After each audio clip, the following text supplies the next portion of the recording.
ചാച്ചൻ്റെ കൈ നിറയെ സാധനങ്ങളുണ്ട്. ആ സാധനങ്ങൾ ഫുള്ള് ഏതമോനും ഡോണുവിനും ഉള്ളതാണ് കേട്ടോ. പിന്നെ എന്തോ ടിഷ്യൂ ബോക്സ് ഉണ്ട്. അപ്പോൾ ഏതമോനെ നഴ്സറിയിൽ ചേർക്കുന്നതിന് മുന്നായിട്ടുള്ള കലാപരിപാടികളാണ് ഇതൊക്കെ. ഇവരെ കൊണ്ടുപോയി വാങ്ങാമെന്ന് വിചാരിച്ച് കഴിഞ്ഞിട്ടുണ്ടെങ്കിൽ അതെന്തായാലും നടപടിയാവണ കാര്യമല്ല. കാരണം ചിലപ്പോൾ ബാഗായിരിക്കില്ല ഇവന്മാർ നോട്ടിടുക അല്ലെങ്കിൽ വാങ്ങാൻ വേണ്ടി നിൽക്കുക. ഉള്ള ടോയ്സ് മുഴുവൻ അവിടെ നിന്ന് പറക്കിക്കൊണ്ട് വരേണ്ടി വരും. അത് കാരണം ബാഗ് വാങ്ങിയത് ചാച്ചൻ ഒറ്റയ്ക്ക് പോയിട്ടാണ് കേട്ടോ.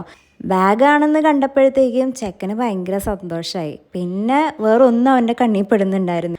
ബാഗ് മാത്രമല്ല, ടിഫിൻ ബോക്സും ലഞ്ച് ബോക്സും എല്ലാം ഉണ്ടായിരുന്നു. അതോടൊപ്പം തന്നെ നമ്മുടെ ഡോണുവിന് ഒരു കുഞ്ഞ് ബാഗ് ഉണ്ടായിരുന്നു. കാരണം ഏതമ്മ മാത്രമാണ് ഇപ്പോൾ ക്ലാസ്സിന് പോകുന്നത്. ക്ലാസ് എന്ന് പറയാൻ പറ്റില്ല കേട്ടോ, നമ്മളൊരു ഡേ കെയറിലേക്കാണ് ഇപ്പോൾ ആക്കുന്നത്. അതിന് ശേഷം അതായത് ഒരു 1 മന്തൊക്കെ അല്ലെങ്കിൽ ഒരു 2 മന്ത് അവൻ അവിടെ പോയി ഒന്ന് സെറ്റായതിന് ശേഷമാണ് നമ്മൾ പിന്നെ നഴ്സറിയിലേക്ക് കറക്റ്റായിട്ട് ആക്കുള്ളൂ. ഡയറക്റ്റ് അവിടെ കൊണ്ടാക്കി കഴിഞ്ഞിട്ടുണ്ടെങ്കിൽ ശരിയാവില്ല. കാരണം അവൻ ഇതുവരേക്കും നാട്ടിലായാലും അംഗനവാടിയിലൊന്നും പോയിട്ടില്ല. നമ്മുടെ അടുത്തു നിന്നൊന്ന് വിട്ട് മാറി കുറച്ച് നേരം പോലും നിന്നിട്ടില്ലല്ലോ. അപ്പോൾ അതൊന്ന് സെറ്റാവാൻ വേണ്ടിയിട്ടാണ് ഇപ്പോൾ ജസ്റ്റ് ഒന്ന് ഒരു ഡേ കെയർ പോലെയുള്ള പ്ലേ സ്കൂളിലാക്കുന്നത്. അതിനുശേഷം അവനൊന്ന് റൊട്ടീനിലേക്ക് വരുമ്പോൾ, അതായത് നേരത്തെ എണീക്കാനും അതേപോലെ ഇപ്പോൾ അവൻ അങ്ങനെ കറക്റ്റ് ടൈമിലൊന്നല്ല എണീക്കുന്നത്. നേരം വൈകി കിടക്കുക, നേരം വൈകി എണീക്കുക, അങ്ങനെ. അപ്പോൾ അതൊന്ന് റൊട്ടീനായതിന് ശേഷം നമ്മൾ വേറൊരു നഴ്സറിയിലേക്ക് ചേർക്കാനായിട്ട് നിൽക്കും. പിന്നെ അത് മാത്രമല്ല, ഇവനൊരു 1 ഇയർ ബാക്ക് വരും. കാരണം ഇവിടെ ഏജ് അനുസരിച്ചിട്ടാണല്ലോ ചേർക്കാൻ പറ്റുള്ളൂ. അപ്പോൾ ഇവൻ ജൂലൈ 27 ആയതുകൊണ്ട് തന്നെ 1 ഇയർ ബാക്കിലോട്ടേക്ക് വരുമെന്നാണ് നമ്മൾ അന്വേഷിച്ച് കഴിഞ്ഞപ്പോൾ അറിയാൻ.